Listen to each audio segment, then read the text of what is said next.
लेकुराचे हित वाहे माऊलीचे चित्त ऐसी कळवळ्याची जाती करी लाभावीन प्रीती पोटी भार वाहे त्यांचे सर्व सुहित साहे ऐसी कळवळ्याची जाती करी लाभावीन प्रीती तुका म्हणे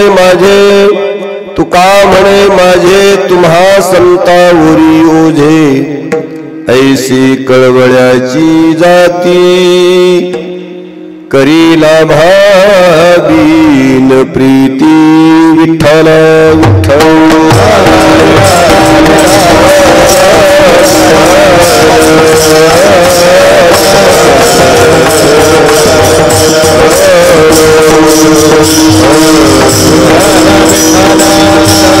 विठोबाचे राजे आम्हाने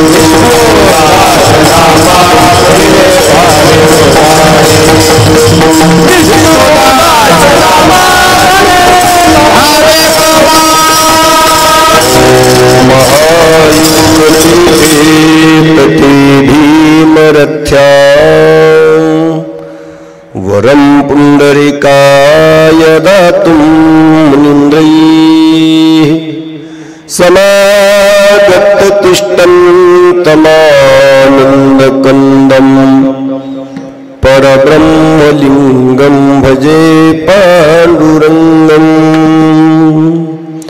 रामाय रामभद्राय रामचन्द्राय वेदसे रघुनाथाय नाथाय सीतया पतये नमः जयांची केलिया स्मरण होय सकळ विद्येचे अधिकरण तेची वंदो श्री चरण श्री गुरुचे ते नमस्कारो आता लेकुराचे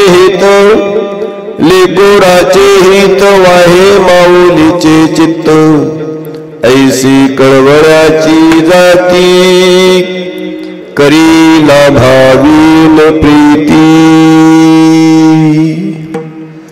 प्रस्तुत प्राप्त प्रसंगी ईश्वर चिंतनाच्या निमित्ताने आपल्या सर्वांच्या समोर ठेवलेला भंग श्री संत श्रीमंत जगद्गुरु तुकोबाराव त्यांचा हा छोट्या पद्धतीतील आपल्या सर्वांच्या परिचयाचा सर्वांच्या पाठातील असलेला भंग या अभंगाच्या 4 चरणामध्ये 2 गोष्टी महत्त्वाच्या समजावून सांगण्यात आल्या. ती म्हणजे आई आपल्या लेकराला जन्म देते आणि जीवन असेपर्यंत आपल्या लेकराच्या हिताच्या ठिकाणी जागी राहते. दुसरी गोष्ट समजावून सांगण्यात आली, संत संसारामध्ये येतात आणि जे संत परंपरेच्या विचाराने जीवन व्यापन करतात त्यांच्या कल्याणासाठी अहोरात्र प्रयत्न करतात. या 2च गोष्टीचा विचार या अभंगामध्ये आहे. अभंगाची छोटीशी भूमिकाही आपल्याला अगोदर समजून घ्यावी लागेल. संसाराची निर्मिती केव्हा झाली हा निश्चित काल कोणाजवळच नाही. परंतु याची निर्मिती कशी झाली याचा थोडासा काल माणसाजवळ आहे, आणि तो माणसाजवळ नसून तो वेदाजवळ आहे. वेदाबरोबर तो पुराणाजवळ आहे. पुराणाबरोबर तो स्फुट काव्य ज्याने लिहिलेलं आहे त्यांच्यामध्ये आहे. त्यामध्ये असा इतिहास आहे की भगवान विष्णूच्या नाभी कमळातून ब्रह्मदेवाचा जन्म झाल्याच्या नंतर ब्रह्मदेवाने चहुदिशेला पाहिलं तर त्यांना 4 शिर तयार झाले, आणि त्याने परमेश्वराला पाहण्याचा प्रयत्न केला तर त्यांच्या कानावरती एक शब्द पडला, जपम कुर्या जपम कुर्या जपम कुर्या, जप करा जप करा जप करा, तप करा तप करा. 2 शब्द कानावर पडले. कानावर पडल्याच्या नंतर त्याने कशाचा जप करावा हे जेव्हा त्यांच्या लक्षात आलं नाही तेव्हा त्याने पुन्हा परमेश्वराची आराधना केली, आणि आकाशवाणीच्या द्वारा त्यांना एक शब्द प्राप्त झाला, ओम तत्सदैसे. हे बोलणे जेतने तसे, जेथोनिका प्रकाशे विश्वजात. शब्द कानावर आला की ओम तत्सत असा शब्द जप करा. याचा जप केल्याच्या नंतर त्यांना परमेश्वराने 4 वेद दान केले. त्यांनी 4 वेदाचा अर्थ समजून घेतला, आणि यथा धाता पूर्वम अकल्पयत. पूर्वीच्या कालामध्ये जशी सृष्टी बनवली होती आता तशी सृष्टी त्यांना बनवायची आहे. बनवण्यासाठी त्यांनी आपल्या मनाने 7 लोकांना जन्म दिला. त्यांना सप्त ऋषी असं म्हणतात, पण ते 7 ऋषी त्यांचं काही काम करेना, म्हणून त्यांच्या मनात आलं की सृष्टीसाठी काही वेगळे पदार्थ बनवावेत. आणि मग त्याने आपल्या डाव्या बाजूने आपल्या डाव्या भागातून एका स्त्रीला जन्म दिला, दुसऱ्या उजव्या भागातून एका पुरुषाला जन्म दिला. आणि जेव्हा ब्रह्मदेवाच्या डाव्या भागातून एक स्त्री जन्माला आली तेव्हापासून संसारामध्ये आई साकार झाली. तेव्हापासून संसारामध्ये आईचं नाव प्रसिद्धीला आलं. याच्या अगोदर ब्रह्मदेवाने सृष्टी तयार केली होती, पण त्याला आईची गरज पडली नाही, बिना आईची सृष्टी केली होती. आता मात्र ते 2 जण आले, त्या दोघांचं नाव आहे मनु आणि शतरूपा. हे 2 जण आले. शतरूपा अत्यंत सुंदर असल्यामुळे तिचं नाव शतरूपा आहे, आणि मनु शब्दाचा अर्थ संसाराच्या कल्याणाचं मनन करतात, म्हणून त्यांचं नाव मनु ठेवण्यात आलेलं आहे.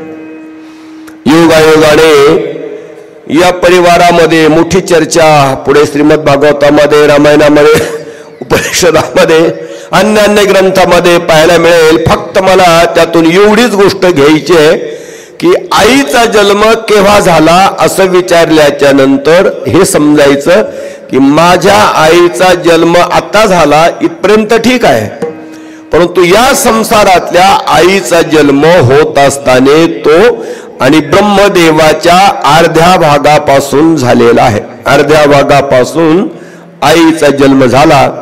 पण विचारलं हे आई तत्व नेमकं आणलं तरी कशासाठी, हे आई तत्व आणलं तरी कशासाठी, तर त्याचं उत्तर मिळालं की आई तत्व हे एका आत्म्याला आपल्या शरीरामध्ये ठेवून त्या आत्म्याच्या साऱ्या गरजा भागवणे, जोपर्यंत त्याला नाक, डोळे, कान, हात, पाय येत नाही, शरीर येत नाही, हृदय येत नाही, मन येत नाही, बुद्धी येत नाही, तोपर्यंत त्या आईने त्याला आपलं मन देणे, आपली बुद्धी देणे, आपले डोळे देणे, आपलं कान देणे, आपलं हृदय देणे, आपलं रक्त मांस पेशा देणे, आणि जोपर्यंत तो स्वतंत्र होत नाही तोपर्यंत आईने त्याचं संगोपन करणे, आपल्या पोटामध्ये त्याला खाण्याची व्यवस्था करणे, पिण्याची व्यवस्था करणे, राहण्याची व्यवस्था करणे.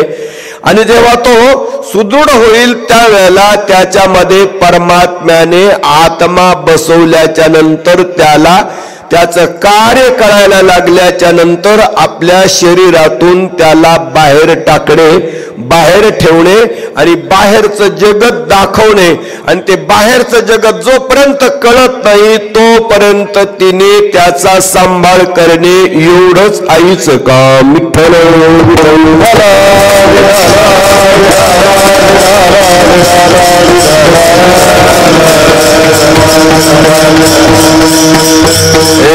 पोटी भारवाहे,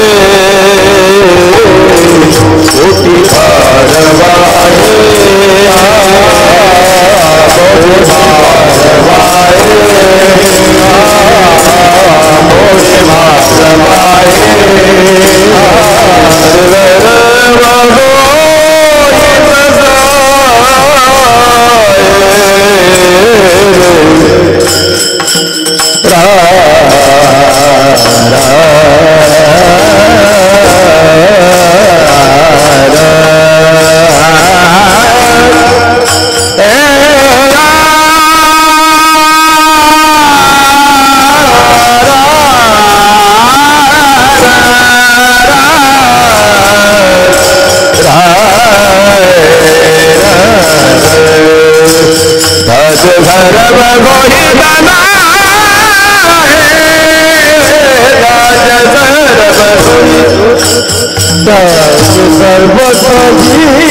पोटी भारवाहे, पोटी सर्व सोहित साहे.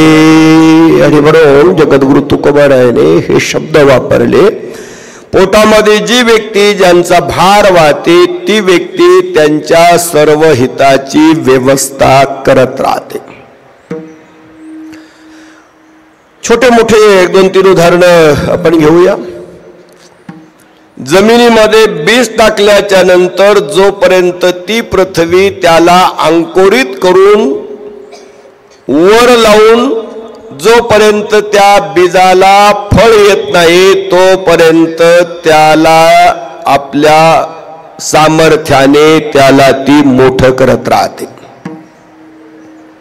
उदाहरणार्थ बाजरी घ्या, ज्वारी घ्या, कपास घ्या, अन्नधान्य घ्या, जे घ्यायचं ते घ्या. पृथ्वीमध्ये त्याला एकदा ठेवलं की त्याला त्याची उगवण शक्ती निर्माण करणं, त्याला वाढवणं, त्याला मोठं करणं, जोपर्यंत जेवारीला कणस येत नाही तोपर्यंत ती जमिनीतलं पाणी त्याला देते, आपलं सामर्थ्य देते, आपली शक्ती देते, आपलं बल देते, आपलं पौरुषार्थ देते, आणि जोपर्यंत कणस येत नाही तोपर्यंत त्याला सांभाळीतच राहते. कणस आल्याच्या नंतर, दाणे भरल्याच्या नंतर जेव्हा त्या दाण्याची परिपक्व अवस्था होते तेव्हा ती पृथ्वी त्याला आपल्यापासून वेगळं करण्यासाठी अन्न देण्यास बंद करते. अन्न म्हणजे काय? त्या जेवारीच्या ताटाला लागणारी सारी व्यवस्था देणं बंद करते. बंद केल्याच्या नंतर महिन्या 15 दिवसामध्ये ते ताट खाली पडतं किंवा ते उपटून जातं किंवा त्या वाऱ्याने बाजूला लुंडकत राहतं, आणि मग त्याची अवस्था परिपूर्ण झाली असं लक्षात आल्याच्या नंतर शेतकरी त्याला घरी घेऊन येतो. जसं पृथ्वी हे काम करते तशी आई सुद्धा असंच काम करते. म्हणून आईला एक शब्द येतो, तिचं नाव आहे माता, आणि पृथ्वीला एक शब्द येतो, तिचं नाव आहे माता. आपण त्याला पृथ्वी माता असं म्हणतो. शोना पृथ्वी नो भवान वृक्षरा निवेशनीयच्च शम्मा. ऋग्वेदामध्ये पृथ्वीसाठी हा स्वतंत्र मंत्र आलेला आहे, आणि या मंत्राच्या द्वारा पृथ्वीला नमस्कार करायचा आहे, गंध लावायचा. का? तर ती मानवी जीवनामध्ये सुजलाम सुफलाम देत राहते. पृथ्वी त्वया धृता लोका देवी त्वं विष्णुना धृता त्वं च धारय मां देवी पवित्रं कुरु चासनम्. आणि म्हणून पृथ्वी जेवढं काम करते तेवढंच आई बी काम करते, परंतु पृथ्वीला नमस्कार करण्यासाठी मंत्र देण्यात आलेला आहे, पण मातेला नमस्कार करण्यासाठी वेदाने फारसा मोठा मंत्र दिलेला नाही. याच्यानंतर दुसरी कल्पना करा.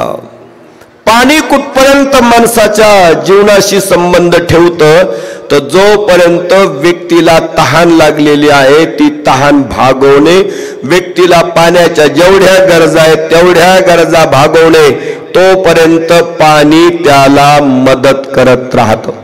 छोट्याशा लेकराच्या आईच्या पोटामध्ये असताना जर पाणी संपलं तर त्याचा मृत्यू होतो. पाणी संपलं की माशाचा मृत्यू होतो. पाणी संपलं की झाड लता वृक्ष बेलीचा मृत्यू होतो.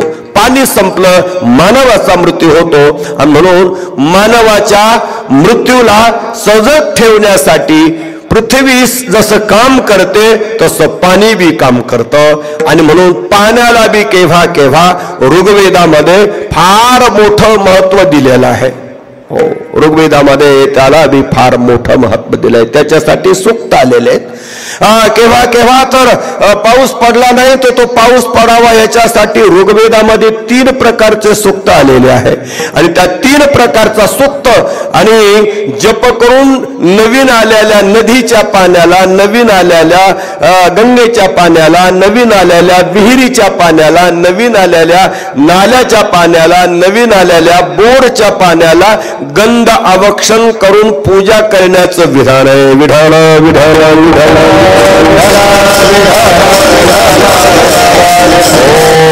अपोहिष्टामयो भुवस्तदश्विना श्रुणुतं धिष्णं जीवं तमीशानं जगतस्तुपति धियं जिन्मवसे होमहे पूखानो यथा वेद साम सदवृध.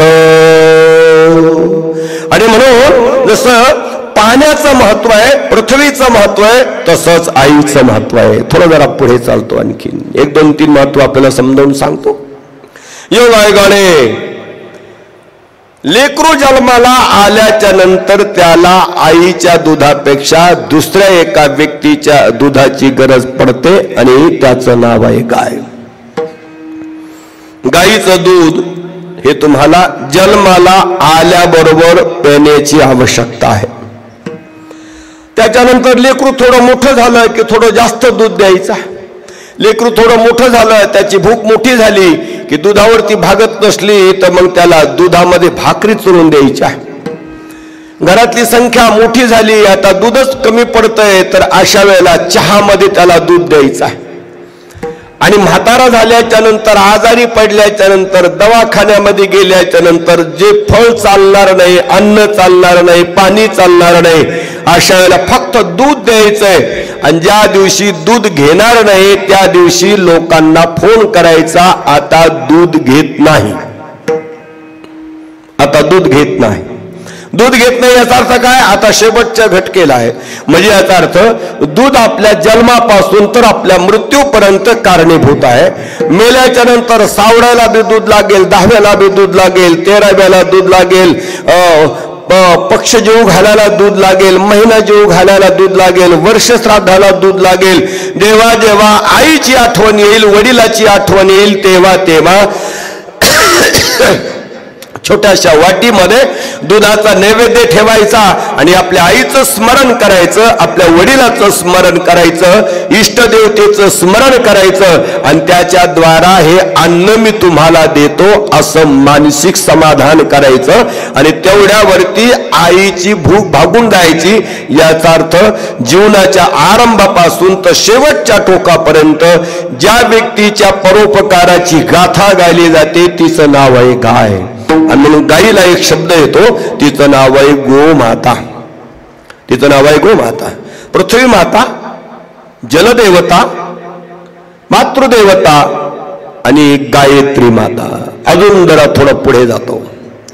याच्यानंतर आणखीन एका व्यक्तीची आठवण होते आणि त्याचं नाव आहे वेद.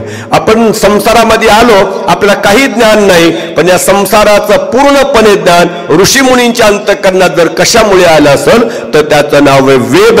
आणि म्हणून वेदाला एक शब्द येतो, वेद माता. जीवाच्या कल्याणासाठी दुसरा मार्ग ऋषींना सापडला नाही, त्यांना एक मंत्र सापडला आणि त्या मंत्राचं नाव आहे गायत्री मंत्र. आणि म्हणून गायत्री मंत्राला सुद्धा नाव आहे गायत्री माता. ती बी एक गायत्री माता आहे. आणि सर्व झाल्याच्या नंतर संसारामध्ये मिक्सर झालेलं आहे, संसारामध्ये मिसिंग झालेली आहे.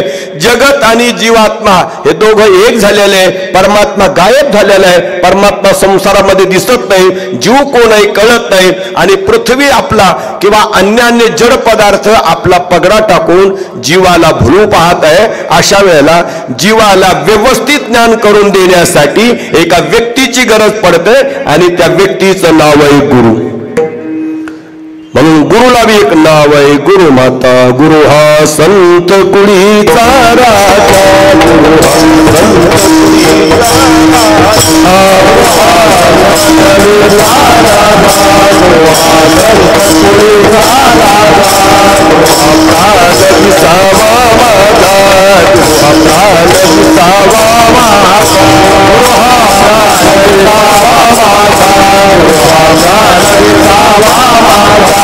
गुरु बिना देव नाही तुझा, गुरु बिना देव नाही तुझा, गुरु बिना देव नाही तुझा, गुरु बिना देव नाही तुझा.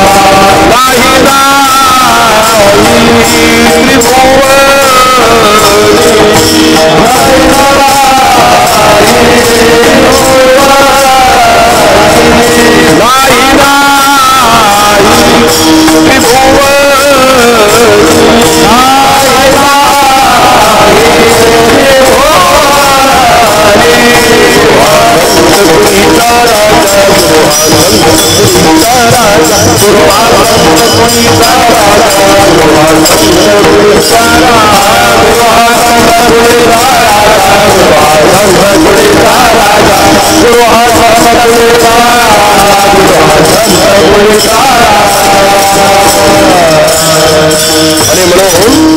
गुरुला भी एक नाव आहे गुरु माऊली.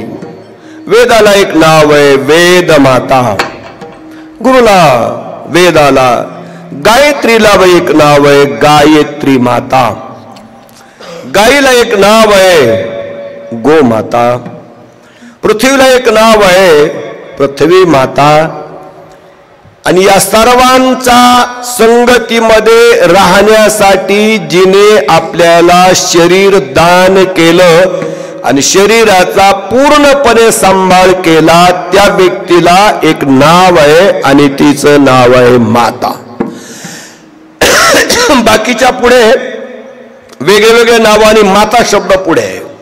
जसं पृथ्वीच्या पुढे माता आहे, गायीच्या पुढे माता आहे, वेदाच्या पुढे माता आहे, गायत्रीच्या पुढे माता आहे, गुरुच्या पुढे माता आहे. परंतु मातेच्या मागे काही नाही आणि मातेच्या पुढे काही नाही. नाव तिचं केवळ आहे माता. आता साऱ्या माता एकत्रित झाल्याच्या नंतर गडबड होईल म्हणून त्यांच्यासाठी एक नाम विधान केलेलं आहे. अमक्याची माता, तमक्याची माता, फलाण्याची माता असं नाम विधान आहे. परंतु वस्तुस्थिती आईच्या नावाच्या मागे काही नाव नाही, आईच्या नावाच्या पुढे काही नाव नाही. का तर वेद ही सर्वांची माता आहे, गाय ही सर्वांची माता आहे, गायत्री मंत्र सर्वांची माता आहे, पृथ्वी सर्वांची माता, गुरु अनेक शिष्यांची माता आणि आई मात्र केवळ आणि केवळ एका व्यक्तीची माता आहे. आणि म्हणून तिच्या मागे कोणी नाही आणि तिच्या पुढे कोणी नाही. विठ्ठल विठ्ठल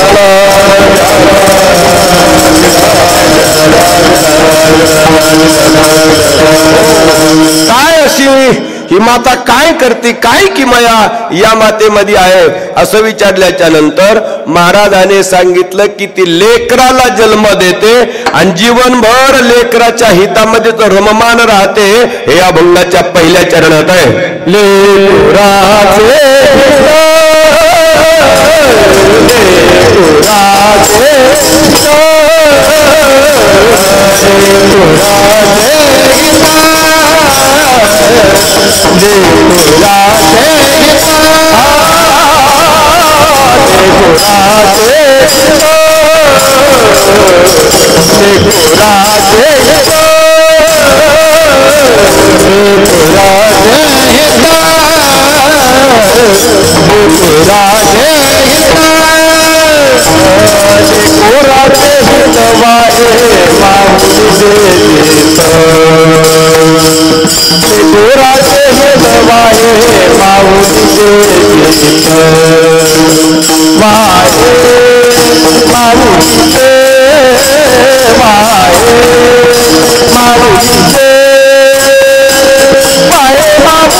लेकराचे लेकराचं हित सदा सर्वदा आई आपल्या चित्तामध्ये ठेवत असते. आई कोणाची असो, सापाची जरी आई असली तरी तिला आपले लेकर प्रिय आहेत. विंचवाची आई असली तरी तिला आपले लेकर प्रिय आहेत. वास्त्राची जरी आई असली तरी तिला आपले लेकर प्रिय आहेत. संसारातली आई कोणती जरी असली तरी तिला आपलं लेकरू प्रिय आहे. केव्हा केव्हा तलुळ खुळ मुक बहिर आंधळ पांगळ मतिमंद कर्मभ्रष्ट धर्मभ्रष्ट सारे गुणरहित लेकरू जरी असलं तरी पण ते आईला प्रिय राहत. का तर तिने त्याला जन्म दिलेला आहे म्हणून तिला ते प्रिय वाटत राहत. थोडं एक पाऊल पुढे ठेवतो आपल्या लक्षात यावा याच्यासाठी. लेकराचं हित ती का वाहते तर त्याचं कारणच असं आहे. हे समजून घेण्यासाठी एक छोटंसं उदाहरण आपल्याला समजून घेतलं पाहिजे. एका श्रीमंत परिवारामध्ये बऱ्याच वर्ष लेकरू बाळ न झाल्यामुळे अचानक मुलगा झाला. मुलगा झाल्याच्या नंतर माहेरामध्ये 2-4 महिने गेल्याच्या नंतर बाई जेव्हा आपल्या घरी आल्याच्या नंतर श्रीमंत माणसं होते, थाटमाट केला, फार मोठी एक व्यवस्था केली, मंडप लावला, गावांना जेवण दिलं. गावांना जेवण दिल्याच्या नंतर त्या लेकराला बसण्यासाठी एक पाळणा सोन्याचा आणला. आजूबाजूला बसणाऱ्या माता भगिनी येई आणि त्या लेकराला उचलून घेई. प्रत्येक जण त्याला उचलून घेई आणि ते रडायला लागलं की पाळण्यात नेऊन ठेवी. प्रत्येक बाई आणि त्याला उचलून घेई, रडायला लागलं की पाळण्यात ठेवी. 2-4 तास रडलं. रडल्याच्या नंतर म्हातारी आली. तिने सांगितलं, तुम्ही एक काम करा, लेकराला आता कोणी उचलून घेऊ नका, रडतंय ते पाळण्यामध्ये ठेवू नका, रडतंय ते त्याच्या आईच्या मांडीवर नेऊन द्या. आईच्या मांडीवर गेल्याच्या नंतर त्याचं रडणं थांबलं आणि ते हसायला लागलं. रडणं थांबलं, हसायला लागलं. त्याची मावशी फार हुशार होती, फार मोठी विद्वान होती आणि फार मोठ्या नोकरीला होती, धनवान होती. ती म्हणली, मी माझ्या मांडीवर घेतल्याच्या नंतर हे रडलं आणि तुझ्या मांडीवर आल्याच्या नंतर हसतंय काय? तो लेकराला काही शिकवलं का असं की लोकांच्या मांडीवर गेल्यावर रडायचं आणि माझ्या मांडीवर आल्यावर हसायचं? तिने सांगितलं, मी काही शिकवलं नाही याला. आणि बऱ्याच जणांनी असं विचारलं की तुझ्या मांडीवर आल्यावर ते हसतंय, आमच्या मांडीवर आल्यावर रडतंय, तू काय असं काही त्याला तोडगं ताडगं केलं काय? तिने सांगितलं, मी काहीच केलं नाही. तेवढ्यामध्ये एक ज्योतिष आले. त्यांना विचारलं, महाराज हे लेकरू दुसऱ्या माता भगिनीच्या मांडीवर गेल्यावर रडतंय आणि हे त्याच्या आईच्या मांडीवर गेल्यावर हसतंय, काय कारण आहे? त्याने सांगितलं, तुमच्या शरीरातल्या मांसपेशा, तुमच्या शरीरातले मज्जा तंतू लेकराच्या शरीरातले नाही आणि म्हणून ते लेकरू आपल्या मज्जा तंतूला, मांसाला, रक्ताला, हाडाला, मनाला, बुद्धीला, इंद्रियाला ओळखतंय आणि त्याच्या शरीरामध्ये असलेला मनाचा संबंध त्याच्या आईच्या मनाशी आहे, त्याच्या बुद्धीचा संबंध त्याच्या आईच्या बुद्धीशी आहे, त्याच्या रक्ताचा संबंध त्याच्या आईच्या रक्ताशी आहे, त्याच्या हाडाचा संबंध त्याच्या आईच्या हाडाशी संबंध आहे आणि त्याच्या मांसपेशाचा संबंध त्याच्या आईच्या संबंधी आहे. आणि म्हणून त्याने एवढे मोठे नवीन माणसं पाहिल्याच्या नंतर त्याला असं वाटतं ही माणसं दुसरी आहेत आणि माझे सांभाळ करणारी जी व्यक्ती ती दुसरी आहे. आणि जेव्हा ती त्या लेकराला मांडीवर घेते तेव्हा त्याच्या मांसपेशा त्यांना समजून सांगतात की तू ज्या मांसपेशामध्ये वाढलेला आहे त्या मांसपेशाच्या मांडीवरती तू बसला आणि म्हणून ते लेकरू बाकीच्या लोकांकडे पाहून हसतंय. तुम्ही किती शहाणे असल्या तरी तुमच्या मांसपेशा माझ्याजवळ नसल्यामुळे मी तुमच्या मांडीवर राहणार नाही. आई माझी गरीब असू द्या, आई माझी कोडेली असू द्या, आई माझी आजारी असू द्या, आई माझी म्हातारी असू द्या, आई माझी अत्यंत अनपढ असू द्या, भोळी असू द्या, कशी जरी असली तर तिच्या मांडीवरती मला जेवढा आनंद आहे तेवढा तुमच्या मांडीवरती आनंद नाही. हे लेकरू बाल्यकालापासून समाजाला सांगत राहतं, विठ्ठल विठ्ठल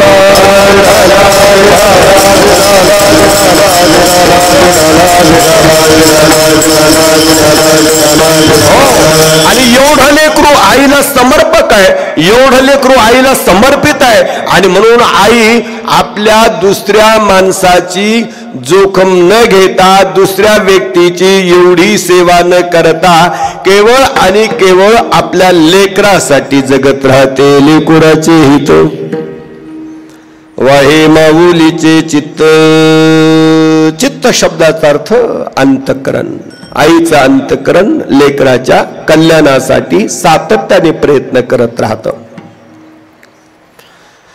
याच्यानंतर आणखी बऱ्याच गोष्टी आपल्याला समजून सांगण्यासारख्या आहेत, पण तेवढ्या गोष्टी आपल्याला जमतील की नाही याची फार दाट शक्यता आहे. का? माणसाला सोपं ऐकण्याची सवय झालेली आहे. पैसे कमी असले तरी वेशभूषा उच्च असावी असं माणसाचं मत आहे.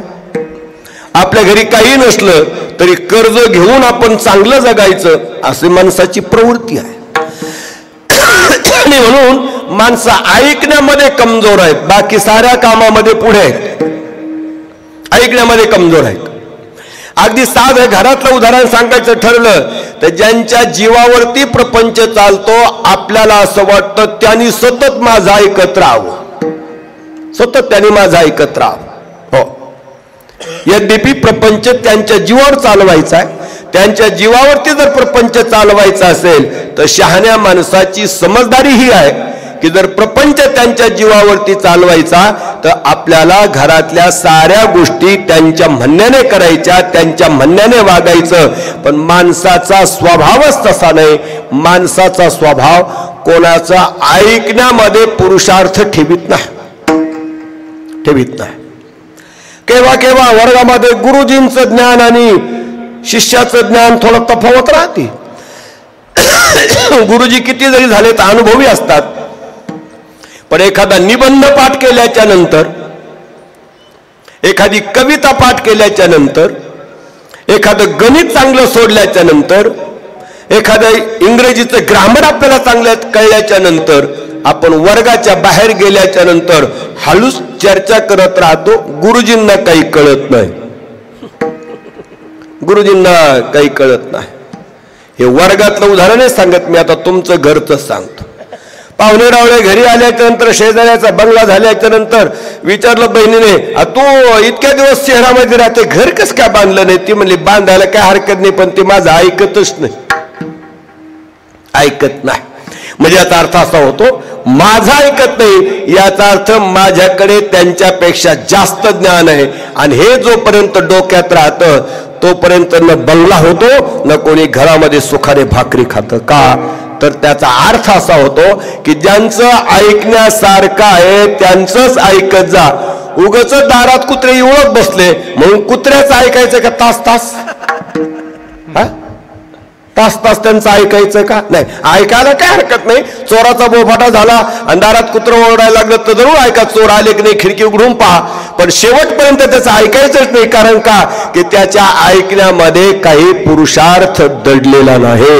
आणि म्हणून ज्यांचं ऐकण्याची आवश्यकता नाही त्याचं जरूर ऐकू नका, पण ज्यांचं ऐकणं गरजेचं आहे त्याचं मात्र ऐकल्याशिवाय राहू नका. म्हणून कोणतंही लेकरू जन्माला आलं तर ते जगातलं कोणाचं ऐकल अथवा न ऐकल, पण त्याला मात्र आपल्या आईचं ऐकणं गरजेचं आहे. त्याला मात्र आपल्या आईचं ऐकणं गरजेचं आहे. का तर आई त्याच्या सर्वतोपरी कल्याणासाठी प्रयत्न करणारी व्यक्ती, किंबहुना जो सर्वतोपरी प्रयत्न करत राहते त्या व्यक्तीला केव्हा केव्हा संत साहित्यामध्ये माता असं म्हणतात, पिता असं म्हणतात, आई असं म्हणतात, बाप असं म्हणतात. म्हणून केव्हा केव्हा समाजातले चांगले लोक, पण ते जर समाजाचं काम करत असतील तर त्यांना उपमा देण्यासाठी सुद्धा जगातली दुसरी उपमा नसती, तर त्यांच्यासाठी उपमा आई आणि वडिलाचीच उपमा द्यावी लागते. दुसरी उपमा साहित्यकाराला आजपर्यंत सापडली नाही. विढाल विढाल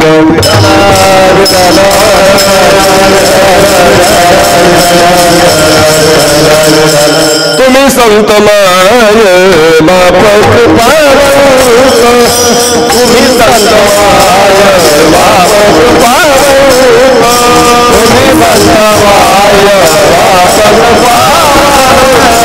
तुम्ही संत माय बाप कृपा, तुम्ही संत माय बाप कृपा,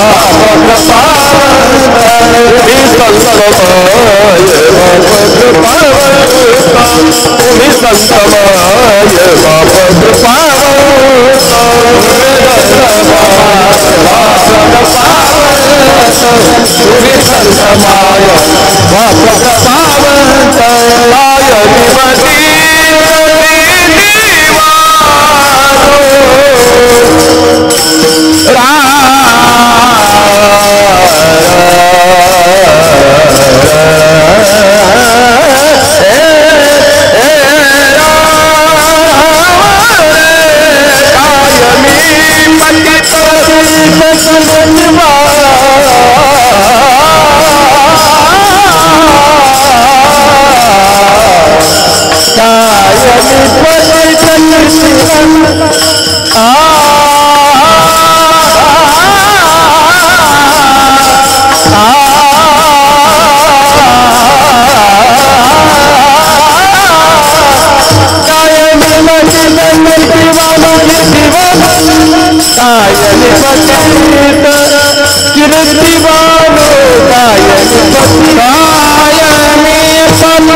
आणि म्हणून केव्हा केव्हा जगावरती परोपकार करण्यासाठी आलेले संत, आलेले साधू, आलेले योगी जोगी जंगम या सर्वांना एखादी उपमा द्यायची ठरली तर त्यांच्यासाठी एकच उपमा आणि तिचं नाव आहे आई आणि वडिलाची उपमा.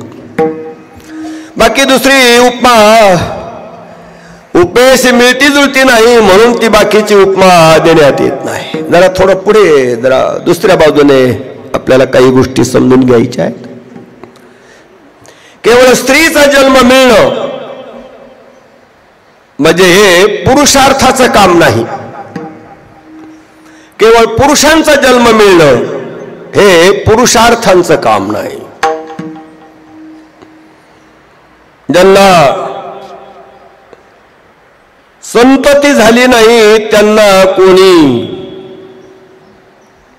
स्त्री असून सुद्धा आई म्हणत नाही,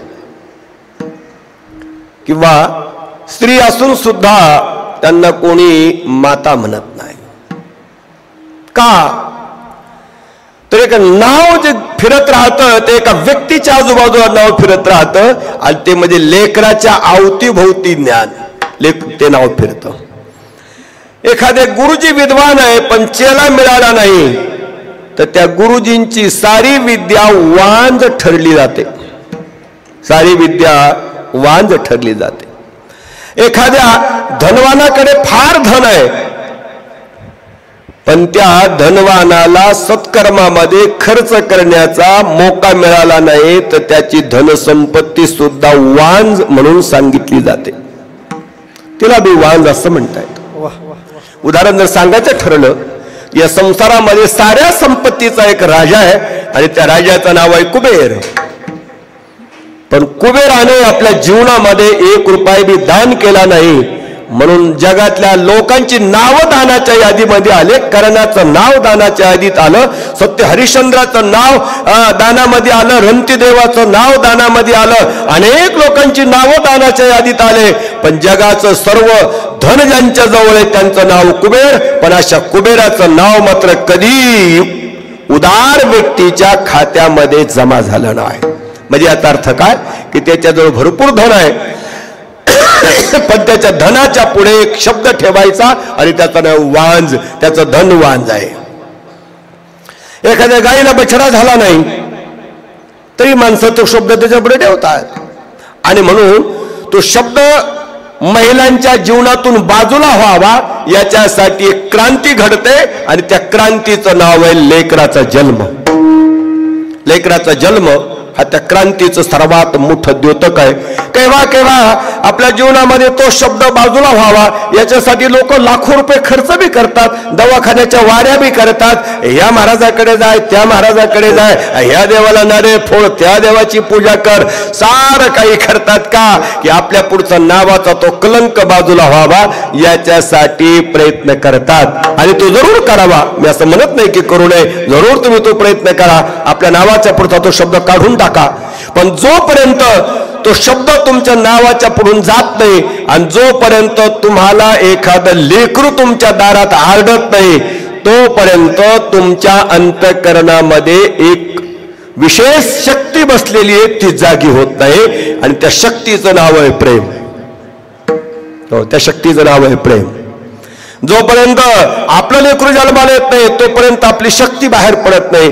गाईच्या काशेला जोपर्यंत बछडा तोंड लावत नाही तोपर्यंत तिच्या सर्व शरीरातलं दूध एकत्रित होऊन काशेपर्यंत जमा होत नाही. ते केव्हा ते दूध जमा होतं की जेव्हा ते बछड आपल्या आईच्या काशाला तोंड लावतं. तसं आईच्या रोमारोमामध्ये प्रेम आहे, आईच्या नसानसामध्ये प्रेम आहे, पण ते प्रेम व्यक्त करण्याचं साधन जर कोणतं असेल तर त्याचं नाव आहे लेकरू. म्हणून जेवढं आईचं महत्व त्याच्यापेक्षा लेकराचं जास्त महत्व आहे. विढाला विढाला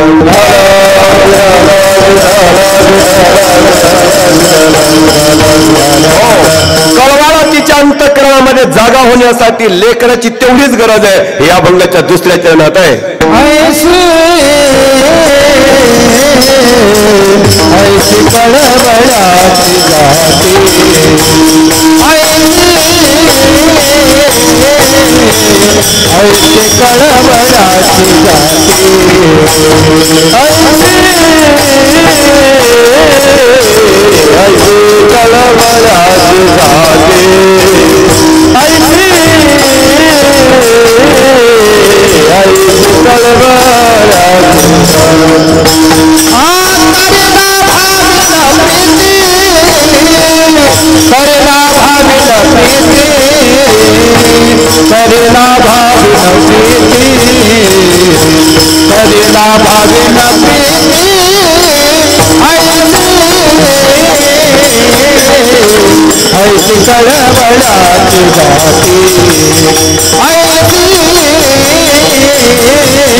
कळवळ्याची जाती. कळवळा शब्दाचा अर्थ प्रेम. अशी ही प्रेमाची ही स्वाभाविक मूर्ती आहे.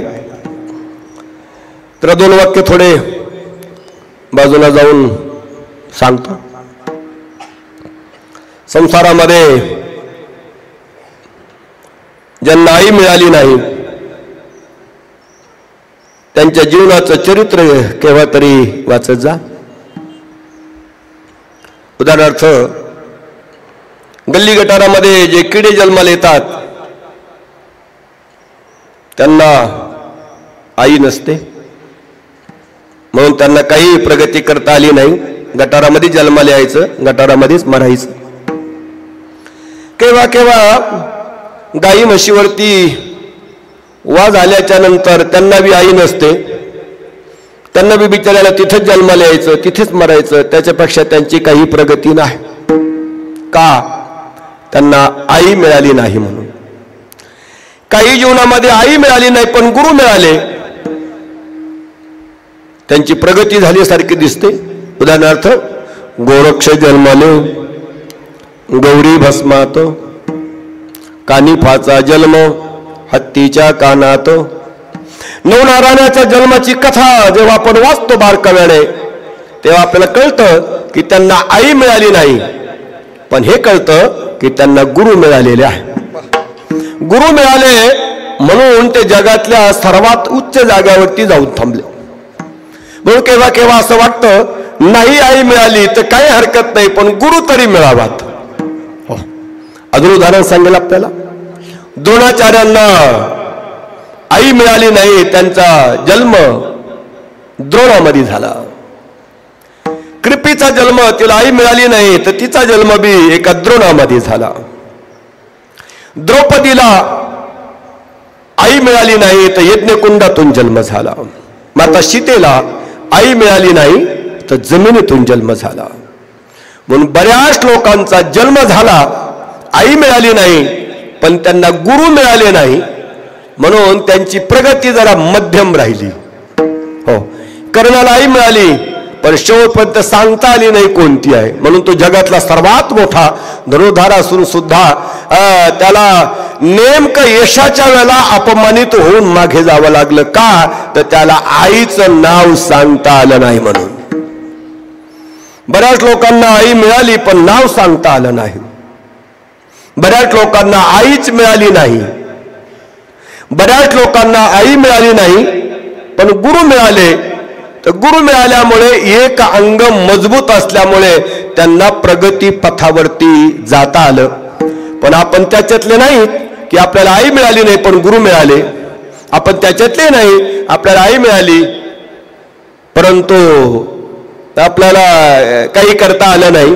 आपण त्यातले नाहीत, आपण ते नाहीत की आपल्याला आई मिळाली नाही म्हणून आपण काही प्रगती करू शकलो नाही, असंही काही नाही. आणि म्हणून आपल्याला आई मिळाली आणि आई बरोबर आपल्याला वडीलही मिळाले. पण बऱ्याच वेळेला माणसं जवळच्या व्यक्तीला जास्त विसरून जातात. हो, जवळच्या व्यक्तीला. मी तुम्हाला असं विचारील, तुमच्या जीवनामध्ये सर्वात जवळची व्यक्ती कोणती आहे तुमची? उत्तर मिळेल, आई ही आपल्या जवळची व्यक्ती आहे. का?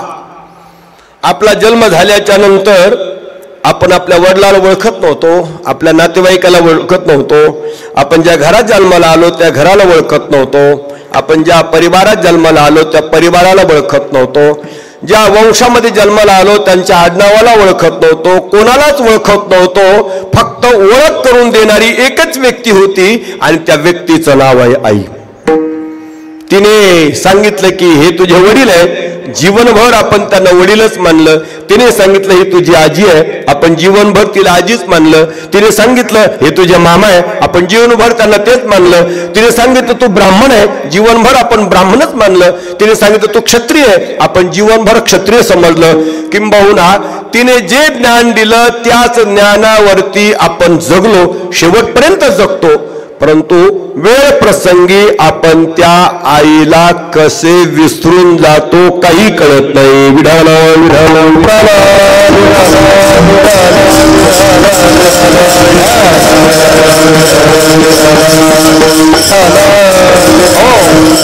दुसऱ्या भागाकरता थोडा विचार करणं अपेक्षित आहे. आणि तो विचार असा आहे, नाही आई मिळेल तर हरकत नाही पण गुरु मिळावा. नाही आई मिळेल तर हरकत नाही पण संत मिळावेत. नाही आई मिळाली तर हरकत नाही पण आपल्याला साधू मिळावेत. नाही आई मिळाली तर आपल्याला हरकत नाही पण आपल्याला धर्म मिळावा. नाही आई मिळाली तर हरकत नाही पण आपल्याला सत्कर्म मिळावा. नाही आई मिळाली तर काही हरकत नाही पण आपल्याला देव मिळावा. देव मिळाला तरी तुमच्या आईच्या विचाराची भरपाई होऊन जाईल. उदाहरणार्थ, उपमन्यूला आई मिळाली पण काही करू शकली नाही, त्याने देवाचा धावा केला तर त्याच्यासाठी परमेश्वराने दुधाचा समुद्र दिल्याची कथा आहे. उत्तमपाद राजाचे 2 पुत्र, त्याच्यामध्ये एकाचं नाव ध्रुव, 5 वर्षाचा असताना त्याला आई मिळाली पण ती आपल्या वडिलाच्या आवडीची नसल्यामुळे त्यांना जंगलात राहावं लागायचं. योगायोगाने एक दिवशी राजवाड्यात आल्याच्या नंतर आपल्या वडिलाच्या मांडीवर जाऊन बसले. सावतर आई आली सुरुची. तिने सांगितलं या मांडीवर बसण्याचा अधिकार तुला नाही आहे. त्यांनी सांगितलं मग इथे कोण बसेल? तिने सांगितलं जा जंगलामध्ये, देव भेटतो. देव भेटल्याच्या नंतर त्याची प्रसन्नता करून घे आणि प्रसन्नता केल्याच्या नंतर देवाला सांग माझा जन्म सुरुचीच्या पोटी दे आणि तू माझ्या घरी पुत्राच्या रूपाने जन्माला आला की मी माझ्या हाताने तुला तुझ्या वडिलाच्या राजाच्या मांडीवर नेऊन बसवेल. तोपर्यंत राजाच्या मांडीवर तुला बसता येणार नाही. ऐकलं त्याने. जंगलामध्ये गेला. जंगलात गेल्याच्या नंतर देवाची भेट झाली. भेट झाल्याच्या नंतर त्यांनी पहिलं तसं मागितलं पण देवाने सांगितलं वेड्या, मरक्या माणसाच्या मांडीवर बसण्यापेक्षा मी तुला 36,000 वर्ष तुला कोणी हलवणार नाही, अशा उंच जागेवर नेऊन बसेल की जिथे माणसाची नगरी नाही, जिथे देवांची नगरी आहे, जिथे साधू लोकांची नगरी आहे, जिथे संत लोकांचं निवासस्थान आहे, तिथे तुला नेऊन बसेल. म्हणजे आईने जरी टाळलं आणि परमेश्वराने जवळ घेतलं तर जीवनामध्ये अशी क्रांती होऊ शकते. विठ्ठल विठ्ठल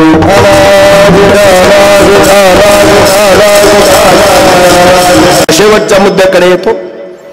ज्याला बिचाराला आई मिळो अथवा न मिळो त्याच्याबद्दल काही माझा वाद नाही. मिळाली आई तर चांगली गोष्ट आहे, नाही मिळाली ते काही हरकत नाही. आपल्या प्रारब्धात जसे असेल तसं होईल.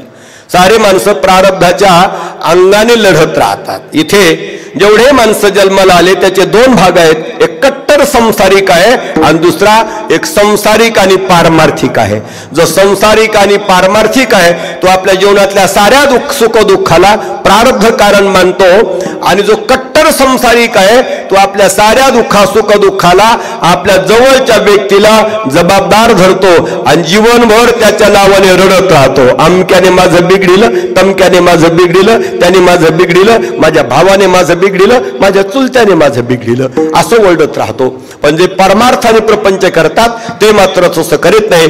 त्यांची धारणा थोडीशी वेगळी आहे आणि ते म्हणत राहतात प्रारब्धाची जोडी धनु, प्रारब्धाची वाढे मानू, प्रारब्धाची भरे पोट, तुका करीना बोभाट. प्रारब्धाने सारं होत आहे असं त्याचा संकेत राहतो. आणि केव्हा केव्हा त्याला विचारलं की तुझं प्रारब्ध केव्हा कमी होईल, तर तो सर्वकडे पाहतो, सर्वाकडे लक्ष करतो, पण त्याच्या लक्षातच येत नाही की प्रारब्ध कोण कमी करील. आणि मग तो शेवटी सांगतो की परमेश्वराची कृपा झाल्याच्या नंतर प्रारब्ध आपोआप थांबून जातं. अशी त्याच्या मनात ती धारणा सुदृढ होते. विठ्ठल विठ्ठल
सोयरा देव सोयरा देव सोयरा देव सोयरा देव सोयरा देव सोयरा देव सोयरा देव सोयरा देव सोयरा देव सोयरा दिनाचा देव सोयरा देव सोयरा देव सोयरा देव सोयरा देव सोयरा देव सोयरा दिनाचा देव सोयरा देव सोयरा देव सोयरा देव सोयरा.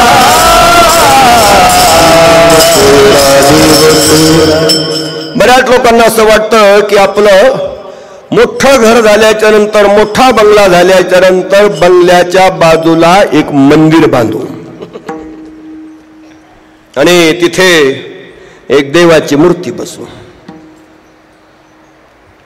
संकल्प चांगला आहे पण संकल्पामध्ये थोडी खोट आहे. बंगला झाल्याच्या नंतर मंदिर बांधू या संकल्पामध्ये खोट आहे.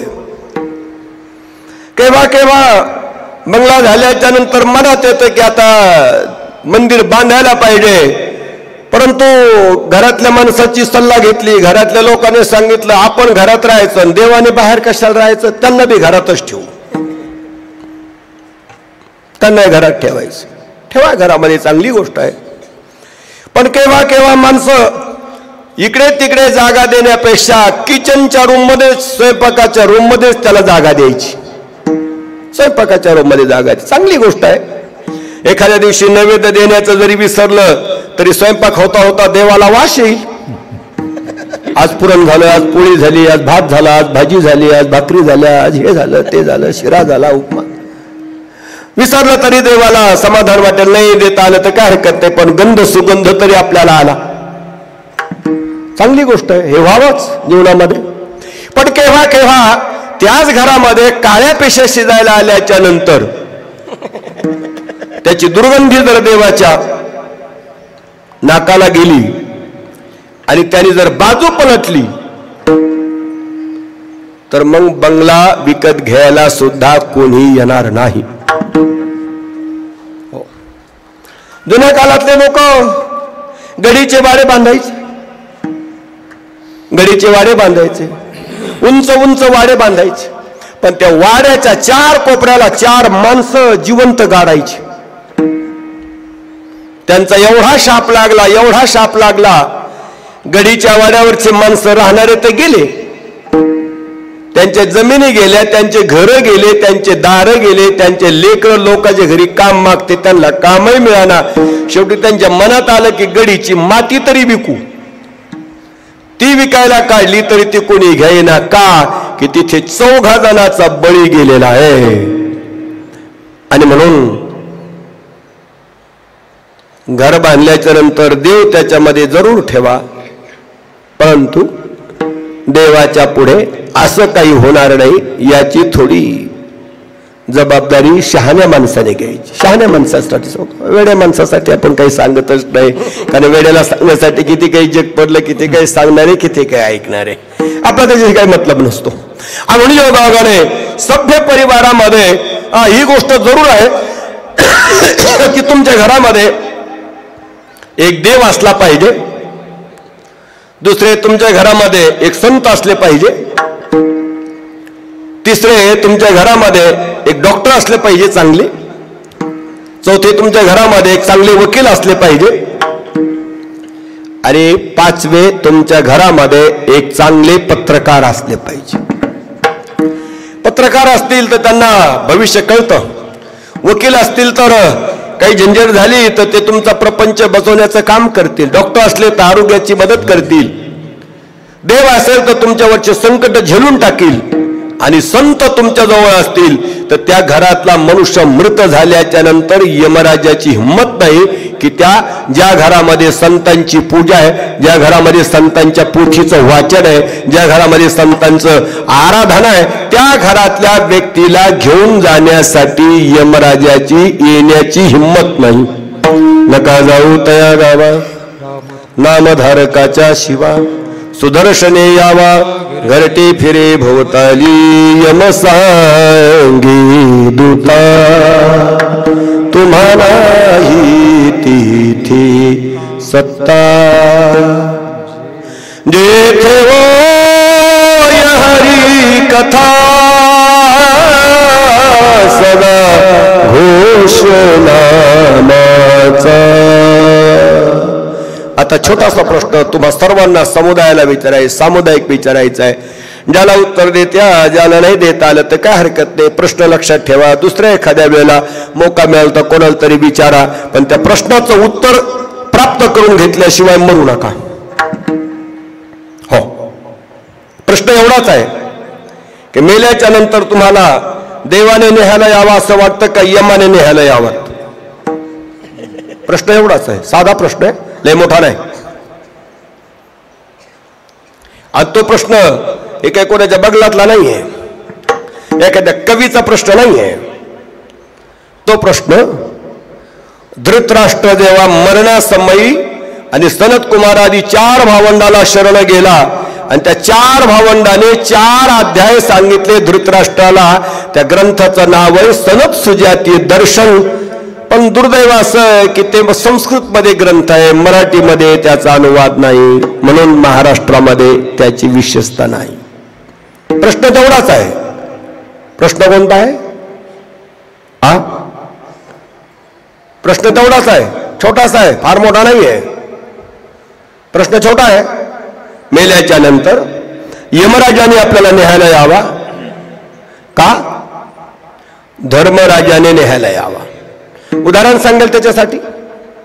आपल्याला अजामिळाची कथा श्रीमद भागवताच्या सप्तम स्कंदामध्ये येते. त्यामध्ये यमराज आणि धर्मराज दोन्ही एकत्रित न्यायला आल्याच्या नंतर शेवटी यमराजाला आणि धर्मराजाला त्याला पालखीत बसावं लागलं आणि 14 ब्रह्मांडामध्ये फिरून फिरून आणून पुन्हा सोडावं लागलं, पण त्याला नेता आलं नाही. का? तर त्याच्याकडे 1 दिवसासाठी संत आले होते म्हणून. 1च दिवसासाठी आले, दिवसभर ते राहिले नाही, फक्त जेवणापुरतेच थांबले. आणि ते पण अनावधानाने ते आले होते, जाणून बुजून त्यांच्या घरी आले नव्हते, अनावधानाने आले. म्हणजे एक दिवस जीवनभर संत आपल्या घरी आले तर आपल्याला यमराजाला पालखी तयार करून जीवनभर फिरून आणून पुन्हा सोडावं लागलं. म्हणजे याचा अर्थ आपल्याला आता कळाला की साधू आपल्या घरी असणं गरजेचं आहे. पण आता साधू आणावं तरी कोणते? ज्यांना घरी आणावं त्यांना पुन्हा घरी जायची इच्छा आहे, त्यांच्या घरी जायची इच्छा आहे. त्यांचे लेकर बाळ तिकडे आरडाओरडा करते, ते नाही आले, ते नाही आले, ते नाही आले, कीर्तनाला गेले का, गावाला गेले का, इकडे गेले का, तिकडे गेले, ते आपल्या घरी राहतील तरी कसे? बरं, आमच्यासारखे विरक्त संन्यासी तुमच्या घरी कसे राहतील? एखादा संन्यासी एखाद्या प्रापंचिकाची घरी जर राहायला लागला तर त्याचा संन्यास धर्म अगदी फार झाला तर महिन्यामध्ये नष्ट होऊन जाईल. आणि मग ते राहणार नाही तुमच्याकडे, दुसरे राहणार नाही तुमच्याकडे. मग संत तुमच्याकडे कुठून येतील? तो संत येणार नाही, पण संतांनी लिहिलेली अभंगवाणी तुमच्या घरी सतत राहील, सातत्याने राहील. मग ज्ञानोबरायची ज्ञानेश्वरी राहील, ज्ञानोबरायची गाथा राहील, तुकोबरायची गाथा राहील, सावता महाराजांची गाथा राहील, आणि निवृत्तीनाथ महाराजांची गाथा राहील, सोपान काकाची अभंगवाणी राहील, मुक्ताबाईचे ताटीचे अभंग तुमच्या घरी राहतील. तुमच्या घरी नाथ महाराजांचं भागवत राहील, नाथ महाराजांचं रामायण राहील, नाथ महाराजांची गाथा तुमच्या घरी राहील. एवढे तुमच्या घरी राहतील, पण हे केवळ घरात ठेवून चालणार नाही, तर याचं वाचन आणि याचा पाठ तुमच्या घरी होणं गरजेचं आहे. आणि हे जेव्हा तुमच्या घरामध्ये होईल तेव्हा तुमच्या साऱ्या परिवाराची उद्धाराची जबाबदारी संताने आपल्या खांद्यावर घेतली असं समजा. ह्या अभंगाच्या शेवटच्या चरणात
तुका म्हणे माझे तुम्हा संतावरी ओझे. आणि म्हणून ज्यांच्या घरामध्ये संत आहे त्यांच्यावरती त्या परिवाराच्या उद्धाराची जबाबदारी आहे.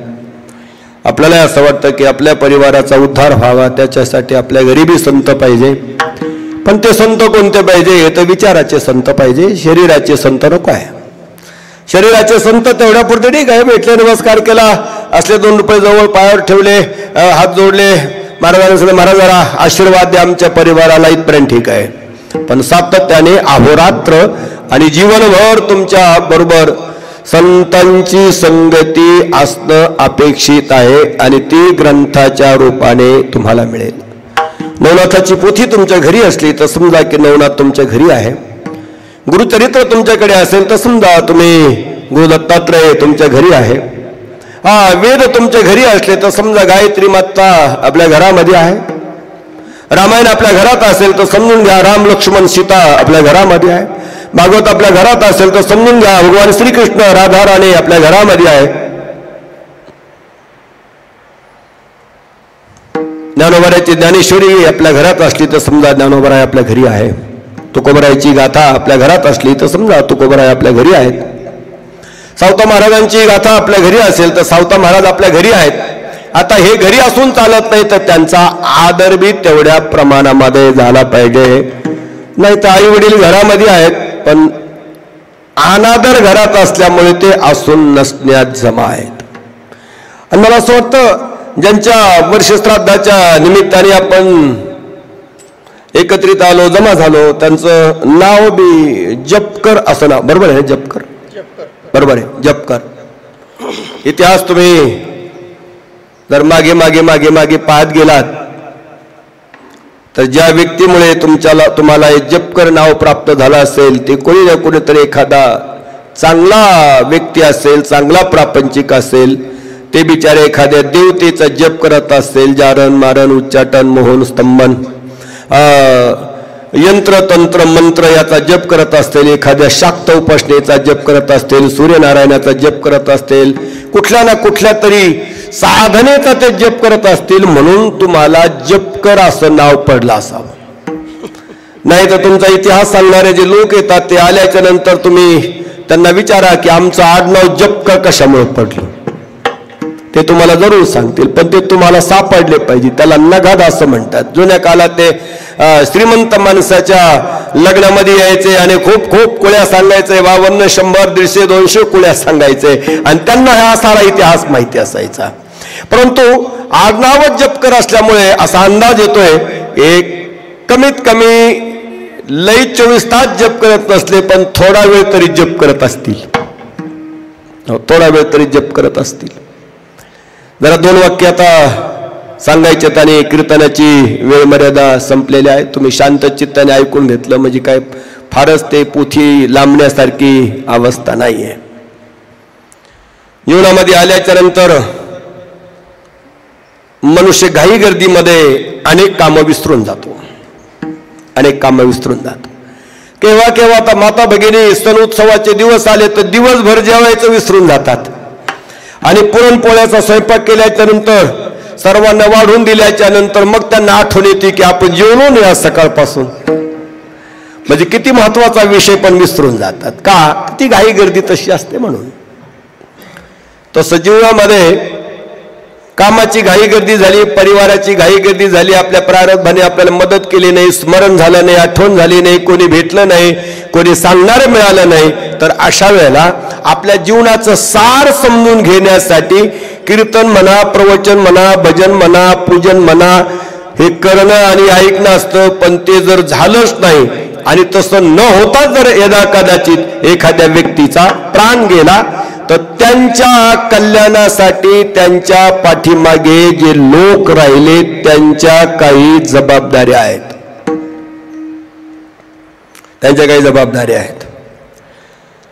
म्हातारे माणसं गेल्याच्या नंतर त्यांचं जे खातं मागे जमा असतं ते खातं, त्या खात्यातले पैसे दुसरे कोणाला घेता येत नाही पण त्यांच्या मुलाला ते पैसे घेता येतात.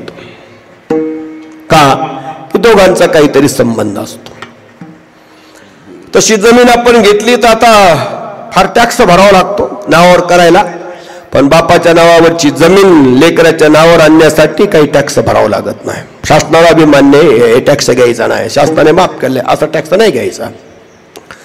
त्याच्यानंतर केव्हा केव्हा असं होतं की घरातली मोठी व्यक्ती गेली, त्यांनी आपलं 10-5 रुपये कोणाचं कर्ज घेतलं आणि आपलं सुखदुःख संपल्याच्या नंतर महिन्या 2 महिन्याने तो माणूस येतो, तो सांगतो रंभो तुमच्या वडिलांनी आमच्याकडनं एवढे एवढे पैसे घेतले होते बरं का. तो म्हणतो काय हरकत नाही, घेतले असले तर मी इमानदारीने तुम्हाला देईल, म्हणजे आज नाही उद्या देईल पण देईल. म्हणजे याचा अर्थ व्यक्ती गेल्याच्या नंतर त्या व्यक्तीच्या काही गोष्टी कमी अधिक असल्या तर त्या मागच्या लोकांना पूर्ण कराव्या लागतात. विचारलं का बरं अशी जबाबदारी घ्यायची, तर त्याचं उत्तर वेदाने सांगितलं. आत्मा वै जायते पुत्रः, मनुष्य मृत झाल्याच्या नंतर त्याचा आत्मा पुत्राच्या रूपाने मागे राहतो, गुरुचा आत्मा शिष्याच्या रूपाने मागे राहतो, कवीचा आत्मा काव्याच्या रूपाने मागे राहतो, देवाचा आत्मा भक्ताच्या रूपाने मागे राहतो. आता राहिला प्रश्न, एखाद्या व्यक्तीला 2 मुलं असले किंवा एखाद्या व्यक्तीला 3 मुलं असले, एक आत्मा तिघांच्या रूपाने कसा राहील? एक आत्मा तिघांच्या रूपाने कसा राहील? तर धर्मशास्त्रामध्ये असं लिहिलेलं आहे, माणसाचा पहिला पुत्र देवपुत्र आहे, दुसरा पुत्र कामपुत्र आहे, तिसरा पुत्र पुत्रपुत्र आहे. म्हणून जो देवपुत्र आहे तोच खरा आपल्या आईवडिलाच्या संपत्तीचा अधिकारी असतो, उत्तराधिकारी असतो. कामपुत्र आणि पुत्रपुत्र हे संपत्तीचे कधीच अधिकारी नसतात. पण वडील गेल्याच्या नंतर मोठा मुलगा आपल्या वडिलाचा आत्मा आहे, देवपुत्र आहे, परंतु तो इतका इमानदार असतो, तो सांगतो मी तुमच्या दोघांपेक्षा मोठा आहे, मी वाटे करील आणि तुम्हाला जे लागेल ते घ्या, उरल्याला मी घेईल. का की तो सामंजस्यवादी असतो. आणि म्हणून आई वडील गेल्याच्या नंतर, आई वडील आहेत तोपर्यंत आई वडिलाचा सन्मान मोठ्या मुलाला मिळतो. आई वडील गेल्याच्या नंतर आई वडिलाची पूजा करण्याचा सन्मान मोठ्या मुलाला आहे. उदाहरण सांगेल छोटस, आता पुढे महिना येणाराच आहे, चालू झालेला आहे उद्यापासून. दोघा भावाचे भांडणं झाले, दरवर्षी एकत्रित पित्र घालायचे, साऱ्या पाहुण्यांनी निमंत्रित केलं, पण बारक्याच्या बायकोने सांगितलं की आपल्याला आपलं स्वतंत्र करायचं आहे. त्याने सांगितलं लोक नाव ठेवतील ना, पाहुणे नाव ठेवतील, आपल्या घरी यायचे नाही, तिकडे जातील. ती म्हणले काय नाही, त्यांच्यापेक्षा आपण चांगलं जेवायला करू, चांगल्या पत्रिका छापू, चांगल्या लोकांना देऊ, मंडप टाकू, हे करू ते करू. सारं काही झालं, पण मोठ्याला दुःख झालं. तो म्हणला आज आपल्या आई वडिलाचे पित्र आणि 2 ठिकाणी व्हायला लागले, जिवंत असताना आपण कधी वेगळे झालो नाही, पण आज पित्र वेगळे करण्याची पाळी आली. म्हणून तो नाराज झाला बिचारा, कोपऱ्यामध्ये बसला. 12 वाजले उठला नाही, 1 वाजले उठला नाही, 2 वाजले उठला नाही. पाहुणे आले नुसते चक्रा मारी जेवायला, पण यांनी घास टाकल्याशिवाय त्याला जेव घालता येईना, याला घास टाकल्याशिवाय त्याला जेव घालता येईना. का जरी त्याने थाटमाट केला तरी पितरांना अन्न देण्याची जबाबदारी मोठ्यावरती आहे. त्याचा अर्थ मोठा पुत्र आपल्या आईचा, आपल्या वडिलाचा धर्मात्मा आहे. आणि म्हणून धर्माच्या दृष्टीने त्याच्याकडे पाहिलं जातं. म्हणून ते गेल्याच्या नंतर त्यांच्या कल्याणासाठी भागवताची कथा लावा, गरुड पुराणाची कथा लावा, तीर्थक्षेत्रात जा, पिंडदान करा, वर्षश्राद्ध करा, कीर्तन करा, भजन करा, पूजन करा, लोकांचा आदर करा, सन्मानी व्यक्तीचा सन्मान करा. हे सारचे सारं गेलेल्या व्यक्तीच्या कल्याणार्थ होत असतो. म्हणून आजही आपण या निमित्ताने सर्व या ठिकाणी आलो, एकत्रित आलो. आणि म्हणून योगायोगाने आपण सर्वचे सर्व या ठिकाणी आलात. महाराज मंडळी आली, आमचे महाराज आपलं लाव लष्कर सैन्य, आपण त्याला आपल्या भाषेत लाव लष्कर सैन्य म्हणत जा बरं का. हा लय वारकरी म्हणत जाऊ नका, वारकरी म्हणून लोकांना जरा असे बिघडल्यासारखे दिसतात माणसं. याला लाव लष्कर सैन्य असं म्हणायचं. आणि लाव लष्कर सैन्य आपण घेऊन आलात. ही छोटी छोटी लेकरं पाहिल्याच्या नंतर असं तुम्हाला वाटत नाही कोणला की आपला मुलगा असा असावा. तसं तुमचा होणार नाही, ही गोष्ट खरी आहे. हा तसा तुमचा होणार नाही, पण तुम्हाला वाटतंय असा व्हावा. त्याचे कपडे पाहिले, त्याची वेशभूषा पाहिली, त्याची क्षमता पाहिली. आतापर्यंत तुमचे लेकर 50 चक्कर मारून आले असते. ह्या झाडाला हात लाव, त्या झाडाला हात लाव, इकडे जाय तिकडे जाय. पण हे लेकरं आल्यापासून जशाच तसे उभे. याचा अर्थ यांच्यामध्ये एक विशेषता आहे आणि त्याचं नाव आहे क्षमता. क्षमता ज्यांच्या जीवनामध्ये आली, क्षम्य ज्यांच्या जीवनामध्ये आलं, त्यांचं जीवन मोठं होत असतं. म्हणून महाराज मंडळी कमी जरी शिकली तरी शास्त्राच्या दृष्टीने त्यांचं जीवन उत्तम असतं, चांगलं असतं. म्हणून पुन्हा एकदा आपण सर्वच्या सर्व या ठिकाणी आलात. कैलासवासी, वैकुंठवासी, चंद्रभागाबाई, रंगनाथजी जपकरे, बरोबर आहे जपकरे. हा, आता मी जरा विनंती करेल, त्यांचा माझा काही जास्त परिचय नाही, पण आता तुम्हाला एक जबाबदारी आहे. आता तुम्ही 5 माळी जप करायचा, नाही तर तुमचं जपकरे नाव मी कालांतराने काढून घेईल. हा, कालांतराने तुमचं नाव काढून घेईल. का? तुम्ही जप नाही केला तर तुम्हाला जपकरे नाव ठेवायचं आणि दुसरं नाव ठेवता येईल आपल्याला. पण मला विश्वास आहे की आपल्या आईच्या ऊर्ध्व कल्याणासाठी आपण 5 माळी जप प्रतिदिनी करणार.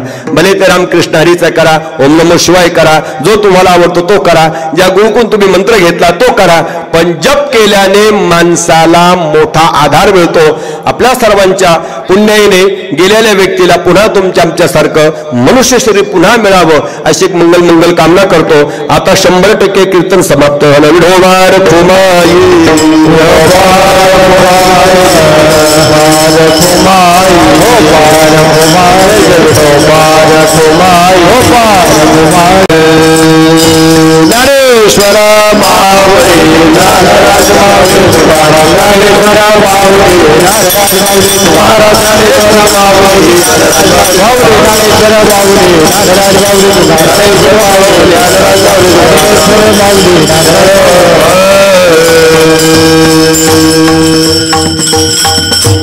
विठाल जय जय विठाल, विठाल जय जय विठाल, विठाल जय जय विठाल, विठाल जय जय विठाल. बोलिले गुरुदेवा गुरुदेवा, क्षमापराध महाराज तुम्ही लाई बिलारी राधिकार व्यामुला. क्षमापराध महाराज तुम्ही तुझा मने झाली जरा, राजा पाया पैकी जरा. क्षमापराध महाराज तुम्ही